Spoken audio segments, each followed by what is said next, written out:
তেসরা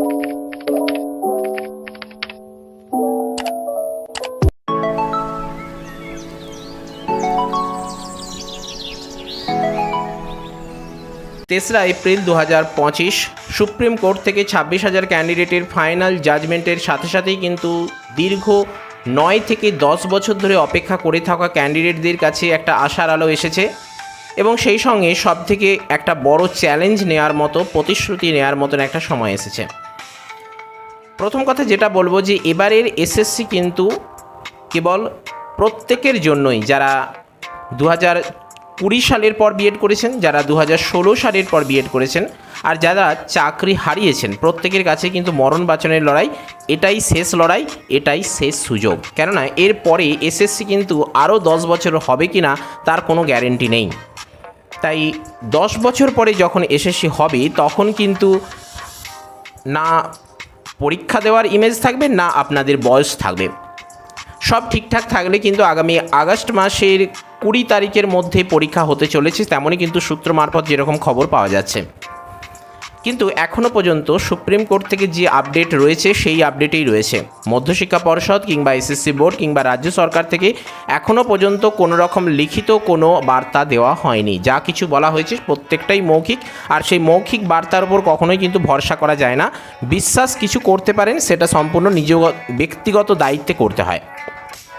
আমরা সকলেই অপেক্ষা করছি সেই গেজেটের জন্য, আমরা সকলেই অপেক্ষা করছি সেই নোটিফিকেশানের জন্য, আমরা সকলেই অপেক্ষা করছি সিলেবাসের জন্য। কিন্তু এসএসসি বোর্ড থেকে কিংবা মধ্যশিক্ষা পর্ষদ থেকে এখনও কোনো রকম সেরকম আপডেট দেওয়া হয়নি। যে সকল আপডেটগুলো উঠে আসছে সেগুলো কিন্তু বিভিন্ন পত্রপত্রিকার নিউজ চ্যানেল পেপার কাটিংয়ের মাধ্যমে, যে কারণে আমরা যারা এসএসসির জন্য অপেক্ষা করছি বা আমরা যারা এসএসসি দেবো বলে মনস্থির করেছি, যারা আপনারা প্রিপারেশান অলরেডি শুরু করে দিয়েছেন, জোর কদমে প্রিপারেশান করছেন, তাদের কাছে এখন একমাত্র রাস্তা, একমাত্র হাতিয়ার সেই সকল পেপার কাটিং, সেই সকল নিউজ চ্যানেলের আপডেট। এবং এই মুহূর্তে এছাড়া দ্বিতীয় কোনো পদ নেই। সুপ্রিম কোর্ট যে সকল রায় দিয়েছে সেগুলোর উপর ভিত্তি করে অবশ্যই আমাদেরকে এগিয়ে যেতে হবে এবং সবথেকে বড় কথা এসএসসি বা মধ্যশিক্ষা পর্ষদ থেকে কি আপডেট দেয় সেদিকে তাকিয়ে থাকতে হবে। কিন্তু এই মুহূর্তে কিছু একেবারেই তো হাত ফাঁকা করে বসে থাকা চলে না। যেহেতু 2016 সালের ক্যান্ডিডেটদেরকে এখানে অংশগ্রহণ করতে দেওয়া হচ্ছে, তাই বিভিন্ন পত্রপত্রিকা, নিউজ চ্যানেল, সাংবাদিক থেকে শুরু করে শিক্ষক মহাশয়রা, অভিজ্ঞ শিক্ষিকারা এবং সেই সঙ্গে বিভিন্ন বিশেষজ্ঞরা সকলেই কিন্তু বলছেন সেই 2016 সালের প্যাটার্নেই কিন্তু হবে। আবার এটাও ঠিক যে নতুন কিছু পরিবর্তন আনতে চলেছে এসএসসি বোর্ড, সেই সঙ্গে পর্ষদ। তো এই মুহূর্তে একটা জায়গা দাঁড়িয়ে যে আমাদেরকে কিছু চিন্তা ভাবনা করতে হবে, অনেকটা ঠান্ডা মাথায় কিছুটা অ্যানালিসিস করে দেখতে হবে। আজকের এপিসোডে সেটাই আমি আপনাদের বলবো। প্রথম কথা, আজকের এপিসোডে বিভিন্ন পেপার কাটিং থেকে যে সকল তথ্যগুলো উঠে আসছে, অনলাইনে, অফলাইনে কিংবা সোশ্যাল মাধ্যমে যে সকল তথ্যগুলো ছড়িয়ে যাচ্ছে সেগুলো নিয়ে আলোচনা করব। পাশাপাশি সিলেবাসের ব্যাপারটা নিয়ে আজকে একটু ডিটেলস আলোচনা করার চেষ্টা করব। প্রথমেই আপনারা পেজে দেখতে পাচ্ছেন যে হেডলাইনে রয়েছে শিক্ষক নিয়োগ পরীক্ষায় একাধিক বদলের সম্ভাবনা। কি এই পেপার কাটিং অনেকেই আপনারা পেয়েছেন, আবার অনেকেই পাননি। এখানে ডিটেলস ব্যাপারটা বলা হয়েছে। প্রত্যেকটা পেপার কাটিংয়েই কিন্তু কথাটা সেই একই রকম। একটু পড়ছি, টোটালটা পড়তে গেলে সময় দীর্ঘ হয়ে যাবে, সেটা কিন্তু আমরা চাই না। অল্প সময়ের মধ্যে আলোচনা করার চেষ্টা করব। নিজস্ব প্রতিনিধি, রাজ্যে শিক্ষক নিয়োগের পরীক্ষায় একাধিক বদল আসতে চলেছে। সুপ্রিম কোর্টের রায়ের পর নিয়োগ প্রক্রিয়ায় স্বচ্ছতা আনতে বেশ কিছু গুরুত্বপূর্ণ সিদ্ধান্ত নিয়েছে স্কুল কমিশন অর্থাৎ এসএসসি। এবার থেকে পরীক্ষার্থীরা উত্তরপত্র এবং ওএমআর সিটের কার্বন কপি হাতে পাবেন, এটা ঠিক আছে। শুধু তাই নয়, তারা সেই কার্বন কপির সঙ্গে নিয়ে যেতেও পারবেন। একই সঙ্গে ফল প্রকাশের আগেই ওয়েবসাইটে অর্থাৎ অফিসিয়াল ওয়েবসাইটে নির্দিষ্ট উত্তরপত্র প্রকাশ করে দেওয়ার কথাবার্তা শুরু হয়েছে। পরীক্ষার পর কাউন্সেলিং পর্বেও কিছু বদল আনা হতে পারে।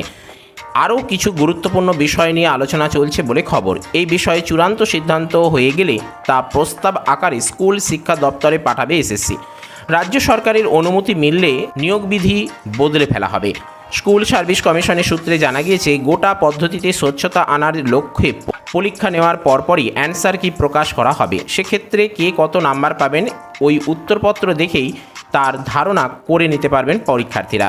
উত্তরপত্র চ্যালেঞ্জ করার জন্য বিশেষ ব্যবস্থা চালু হতে পারে। বিভিন্ন প্রশ্নের উত্তর নিয়ে যেসব অভিযোগ আছে তা খুব সহজেই জানতে পারবেন পরীক্ষার্থীরা। প্রায় সমস্ত সর্বভারতীয় পরীক্ষায় অ্যান্সার কি চ্যালেঞ্জ করার বিষয়টি বহু বছর ধরেই চালু রয়েছে। আগামী 31শে মের মধ্যে নতুন বিজ্ঞপ্তি জারি করতে বলেছে শীর্ষ আদালত। সেই বিষয়টি মাথায় রেখে এপ্রিল মাসের মধ্যেই নতুন নিয়োগ বিধি প্রস্তুত করতে স্কুল শিক্ষা দপ্তর পাঠিয়ে দিচ্ছে কমিশনে। সরকারের তরফে সবুজ সংকেত দেওয়া হলেই নতুন বিধি মেনে নিয়োগ করা হবে এবং তা শুরু করা হবে। বেশ কয়েক বছর আগে শিক্ষক নিয়োগ প্রক্রিয়ায় পরিবর্তনের জন্য উদ্যোগী হয়েছিল কমিশন। নতুন নিয়োগ বিধির একটি খসড়া শিক্ষা দপ্তরে পাঠানো হয়, কিন্তু তারপর আর কথা এগোয়নি। সম্প্রতি সুপ্রিম কোর্টের নির্দেশের পর পুরনো খসড়া নিয়ে আবার তৎপর হয়ে উঠেছে স্কুল সার্ভিস কমিশন। দ্রুত নতুন নিয়োগ বিধি চালু করা হবে ইত্যাদি ইত্যাদি এখানে দেওয়া রয়েছে। একটা বিষয় কি যে পুরনো পদ্ধতিতে থাকবে, কিন্তু নতুন কিছু নিয়োগ পদ্ধতি নিয়ে আসা হচ্ছে, তবে সেটা কিন্তু সব প্রশ্নটাই স্বচ্ছতার উপর বিষয় করে, সেই পরীক্ষা পদ্ধতির উপর বিচার করে। কিন্তু সিলেবাস বা কিভাবে পরীক্ষা হবে, অর্থাৎ পিটি হবে, অনেকে বলছেন যে পিটি হবে, পিটির মাধ্যমে নাকি এত হিউজ সংখ্যক ক্যান্ডিডেট, কেননা 22 লক্ষের ওপর ক্যান্ডিডেট রয়েছে, সেটা গ্রুপ সি গ্রুপ ডি বলুন, 9, 10, 11, 12 বলুন, টোটাল মিলিয়ে 22 লক্ষের ওপর ক্যান্ডিডেট রয়েছে। তো সেই ক্যান্ডিডেটদেরকে হ্যান্ডেলিং করা এই মুহূর্তে কিন্তু সম্ভব নয় বলা চলে। তো সেই জায়গা থেকে নাকি সরকার একটা সিদ্ধান্ত নিতে পারে যে পিটি হবে, সেই পিটিতেই অনেক ক্যান্ডিডেট কাট আউট হয়ে যাবে, কেননা সর্বভারতীয় পরীক্ষাগুলোর ক্ষেত্রেও পিটি থাকে, অন্যান্য রাজ্যের ক্ষেত্রেও সেই পিটি রয়েছে, এরকমও অনেকে বলছেন। আবার অনেকে বলছেন না, এটা হবে না, বরং পিটি করতে গেলে সময়টা বেশি লেগে যাবে, সময় দীর্ঘ লেগে যাবে। এ কারণে ওনারা নাকি এখানে সরাসরি সাবজেক্টের পরীক্ষাই করবেন, অর্থাৎ সেই পুরনো পদ্ধতি। কেননা 2021-22 সময় করে যে আবারও একবার করে গেজেট পরিবর্তন করছিল, সেগুলো কিন্তু নয়, অর্থাৎ ওগুলো সম্পূর্ণই ভুয়ো ছিল। এবারে সেই একই পদ্ধতিতে করতে হবে, কেননা পশ্চিমবঙ্গে রাজ্যে যা পরিস্থিতি, সেই পরিস্থিতির উপর দেখতে গেলে কিন্তু এটা করা ছাড়া দ্বিতীয় কোনো পথ নেই রাজ্য সরকারের কাছে বা এসএসসি বা মধ্যশিক্ষা পর্ষদের কাছে। সেই পদ্ধতিতেই তাদেরকে করতে হবে। এখানে দেখুন আরও কিছু তথ্য দেওয়া হচ্ছে, বলা হচ্ছে একাধিক বৈঠকও হয়েছে। পুরনো খসড়াটি বেশ কিছু পরিবর্তন করে এই প্রক্রিয়া সেরে ফেলার চেষ্টা করছে এসএসসি, কারণ 31শে ডিসেম্বরের মধ্যে নিয়োগ প্রক্রিয়া সম্পন্ন করার কথা বলেছে দেশের শীর্ষ আদালত। গত 3রা এপ্রিল 2016 সালের এসএসসি পুরো প্যানেল বাতিলের নির্দেশ দেয় সুপ্রিম কোর্ট। চাকরি হারায় প্রায় ইত্যাদি ইত্যাদি এখানে দেওয়া রয়েছে। যারা দাগি নন তাদের আপাতত স্কুলে যাওয়ার অনুমতি দিয়েছে শীর্ষ আদালত। আপাতত নবম, দশম, একাদশ, দ্বাদশ শ্রেণীর যোগ্যদেরকে এইসব ব্যাপারগুলো এখানে রয়েছে। তো মোট কথা যেটা হলো, এখানে কিন্তু খুব শীঘ্রই গেজেট আসতে চলেছে, তারপরে সিলেবাস আসতে চলেছে এবং তারপরেই কিন্তু এখানে নোটিফিকেশান আসতে চলেছে, এবং সেখানেই কিন্তু আমরা জানতে পেরে যাব কত নম্বরের পরীক্ষা হবে, কেননা নোটিফিকেশান নয়, গেজেটেই আমরা জানতে পেরে যাব সমস্ত বিষয়টা। বেশ পরিষ্কার ব্যাপার। তবে এই মুহূর্তে কিন্তু সেই গেজেটের জন্য অপেক্ষা করলে তো চলবে না, আমাদেরকে সরাসরি কিন্তু পড়াশোনা শুরু করতে হবে। একটা বিষয় এখানে ক্লিয়ার হচ্ছে না, সেটা হলো সিলেবাস অ্যাকচুয়ালি কী হবে, এবং সেই সিলেবাস কিন্তু আমরা পরিষ্কারভাবে অর্ধেকটা জানতে পেরেছি, বুঝতে পেরেছি আমাদের বিচার বুদ্ধি দিয়ে, আর অর্ধেকটা নিয়ে ধোঁয়াশা রয়েছে। আমরা যেহেতু বাংলা বিষয়ের আলোচনা করছি, তাই বাংলা বিষয়টাই বলবো। 11-12 ক্ষেত্রে কী হয়েছে, সিলেবাস চেঞ্জ হয়েছে। সিলেবাস চেঞ্জ বলতে কি টেক্সচুয়ালের ব্যাপারগুলো, তাহলে সাহিত্যের ইতিহাসগুলো কিছু চেঞ্জ হতে পারে, তাই 11-12 ব্যাপারটা কিন্তু খুব কঠিন ব্যাপার। আমরা বলবো টেক্সচুয়াল যেহেতু নতুন সিলেবাস এসে গেছে, তাই নতুন সিলেবাস ধরেই আপনারা এগোনোর চেষ্টা করুন। আশা করছি নতুন সিলেবাসেই কিন্তু পরীক্ষা হবে, অর্থাৎ নতুন যে টেক্সট বই রয়েছে 11 এবং 12-এর, এবং সাহিত্যের ইতিহাসের ক্ষেত্রে কিছু রদবদল ঘটতে পারে, তাই সেই জায়গাটা একটু হালকা রেখে এই আগামী 10 দিন কি 12 দিন একটু টেক্সটের ব্যাপারটা কমপ্লিট করে ফেলার চেষ্টা করুন। আর 9-10-এর জন্য বলবো, 9-10-এর ক্ষেত্রে বলবো যে টেক্সটের কোনো রকম পরিবর্তনের সম্ভাবনা নেই, পরিবর্তন হবেও না। তাই টেক্সট যেগুলো রয়েছে, সেটা কোনি থাকুক, সেটা সাহিত্য সঞ্চয়ন থাকুক, সেটা প্রফেসর শঙ্কু থাকুক, কিংবা ওখানে সাহিত্য সম্রাট ইত্যাদি, যে টেক্সটের ব্যাপারটা রয়েছে আপনারা ভালো জানেন, সেই টেক্সটটা এই মুহূর্তে সেরে ফেলুন। কেননা 9-10-এর ক্ষেত্রে যদি পরিবর্তন হয়, তাহলে ওই সাহিত্যের ইতিহাসের ওপরে কিন্তু কিছুটা হালকা এদিক ওদিক হতে পারে। আর ব্যাকরণের দিকে কোনো রকম পরিবর্তন হবে না, আর ব্যাকরণ যা আছে সেটাই থাকবে। ছন্দ অলঙ্কার ওই সব ব্যাপারগুলো বাদ দিন, ছন্দ অলঙ্কার এখানে আসবে না। তো সাহিত্যের ইতিহাসের ক্ষেত্রে কিছুটা রদবদল ঘটতে পারে এবং হতে পারে, সেটা ধরে নিয়েই অপেক্ষা করুন এবং টেক্সটের দিকটা পড়ার চেষ্টা করুন। আমরা 2016 সালের যে সিলেবাস আছে সেটা একটু আপনাদের দেখাতে চাই। এখানে দেখুন এই মুহূর্তে পেজে সেটা শো করছে, যেখানে বলা হচ্ছে যে বাংলা হায়ার সেকেন্ডারি, অর্থাৎ এটা 11-12-এ রয়েছে। আচ্ছা বেশ, 11-12টা আগে দেখে নিই, তারপরে 9-10টা দেখাচ্ছি। 11-12-এ 2016 সালের এখানে যে সিলেবাস ছিল পাঠ্যপুস্তক, এখানে নির্ভর প্রশ্ন কি বলছে যে পশ্চিমবঙ্গ মধ্যশিক্ষা পর্ষদ প্রকাশিত সাহিত্য সঞ্চয়ন, যেখানে প্রথম ভাষা নবম দশম শ্রেণী, সাহিত্য সম্ভার দ্বিতীয় ভাষা নবম দশম শ্রেণী, প্রফেসর শঙ্কুর ডায়েরি কোনি, পশ্চিমবঙ্গ উচ্চ মাধ্যমিক শিক্ষা সংসদ প্রকাশিত সাহিত্য চর্চা প্রথম ভাষা একাদশ ও দ্বাদশ শ্রেণী, সাহিত্য কথা দ্বিতীয় ভাষা একাদশ ও দ্বাদশ শ্রেণী অবলম্বনে প্রশ্ন রচিত হবে। অর্থাৎ 11-12-এর জন্য আপনাদেরকে কিন্তু 9-10-এর সিলেবাসও কিন্তু আপনাদেরকে পড়তে হবে। এই কারণেই কিন্তু বলবো যে যদি 11-12 কিংবা 9-10 যে কোনো একটার জন্য আবেদন করতে বলা হয় তাহলে আপনি 9-10টা অবশ্যই করবেন, আর যদি দুটোই করতে বলা হয় তাহলেও দুটো অবশ্যই করবেন, তবে 9-10-এর উপরেই বেশি জোর দেবেন। কেননা 9-10-এর ক্ষেত্রে কি হয়, শুধু 9-10-এর উপরে প্রশ্ন আসবে, আর 11-12-এর ক্ষেত্রে কি হচ্ছে 9-10টাও কিন্তু তার সঙ্গে আপনাকে পড়তে হচ্ছে। যে কারণেই বলছি যারা চাকরি করছেন 9-10-এ তারা যদি 11-12-এর জন্য দিতে চান তাহলে তাদের ক্ষেত্রে ওটা ঠিক আছে, কেননা তাদের 9-10-এ অলরেডি চাকরি করছেন। কিন্তু যারা জেনারেল ক্যান্ডিডেট, ফ্রেশার ক্যান্ডিডেট, তাদের ক্ষেত্রে বলবো কিন্তু 9-10-এর জন্য অ্যাপ্লিকেশন এই জন্যই করতে হয়। যাই হোক, তারপরে দেখুন বাংলা শিল্প সাহিত্য সংস্কৃতির ইতিহাস রয়েছে। পশ্চিমবঙ্গ উচ্চ মাধ্যমিক শিক্ষা সংসদ প্রকাশিত বাঙালির ভাষা ও সংস্কৃতি একাদশ শ্রেণী এবং বাংলা ভাষা ও শিল্প সাহিত্য সংস্কৃতির ইতিহাস দ্বাদশ শ্রেণী অবলম্বনে প্রশ্ন রচিত হবে। তারপরে ক্ষয়ে রয়েছে বাংলা সাহিত্য নতুন দিগন্ত অনুবাদ ও অনুষঙ্গ। এখান থেকে ভারতীয় সাহিত্য হিসেবে রয়েছে কালিদাস, শূদ্রক, কবির, ইকবাল, ভানুভক্ত, অমৃতা প্রীতম, তারপরে প্রেমচন্দ্র, বিজয় তেন্ডুলকার, গোপীনাথ মহান্তি, আইয়াপ্পা পানিক্কর।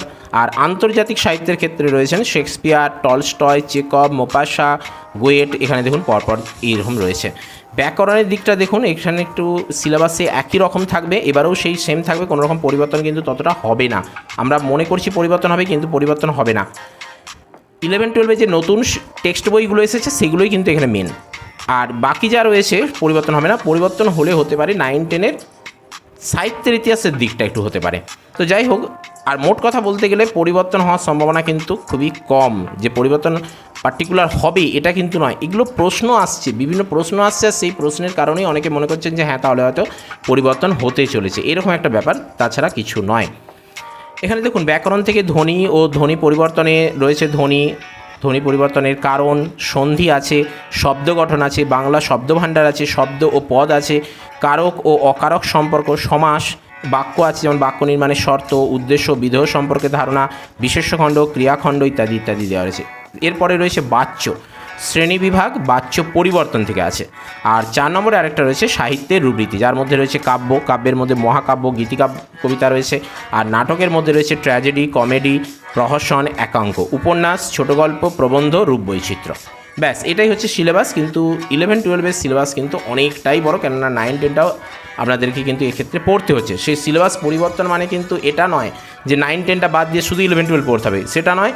জাস্ট সিলেবাসের ভেতরে যেগুলো রয়েছে সেইগুলো একটু এদিক ওদিক, কিন্তু সিলেবাস পরিবর্তন না হওয়ার সম্ভাবনাই বেশি। বেশ, 9-10টা একটু লক্ষ্য করব। এখানে পাঠ্যপুস্তক নির্ভর প্রশ্ন কি বলা হচ্ছে যে পশ্চিমবঙ্গ মধ্যশিক্ষা পর্ষদ প্রকাশিত সাহিত্য সঞ্চয়ন, সাহিত্য সম্ভার, প্রফেসর শঙ্কুর ডায়েরি, কোনি। ব্যাস, এইগুলো থেকেই আসবে, এর বাইরে আর কিছু দরকার নেই।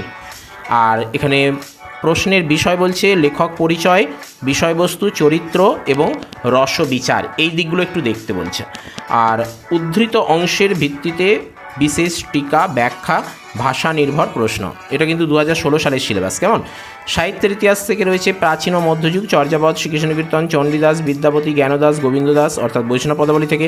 আর এদিকে মুকুন্দ চক্রবর্তী, ভারতচন্দ্র রায় অনুবাদ মানে মঙ্গল কাব্য থেকে যেগুলো হয়েছে, বিজয়গুপ্ত, কেতকদাস ক্ষেমানন্দ, ঘনরাম চক্রবর্তী। আর এদিকে অনুবাদ সাহিত্যের দিক থেকে রয়েছে কীর্তিবাস ওঝা, মালাধর বসু, কাশীরাম দাস। এদিকে বৃন্দাবন দাস, কৃষ্ণদাস কবিরাজ।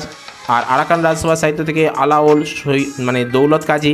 আর এখানে শাক্ত পদাবলী থেকে রয়েছে রামপ্রসাদ সেন, কমলাকান্ত ভট্টাচার্য। আধুনিক যুগ থেকেও রয়েছে দেখুন এখানে প্রবন্ধ রয়েছে, তারপরে কাব্য সাহিত্য রয়েছে, কথা সাহিত্য রয়েছে। নাটক থেকে রয়েছে মধুসূদন দত্ত, দীনবন্ধু মিত্র, গিরিশচন্দ্র ঘোষ, দ্বিজেন্দ্রলাল রায়, রবীন্দ্রনাথ ঠাকুর। আর বাংলা সাহিত্য নতুন দিগন্ত অনুবাদ অনুষঙ্গ থেকে ভারতীয় সাহিত্যে রয়েছে কালিদাস, শূদ্রক, কবির, ইকবাল, ভানুভক্ত। অর্থাৎ 11-12-এ যা রয়েছে 9-10-এর ক্ষেত্রেও কিন্তু সেম ব্যাপারটা রয়েছে। কেমন?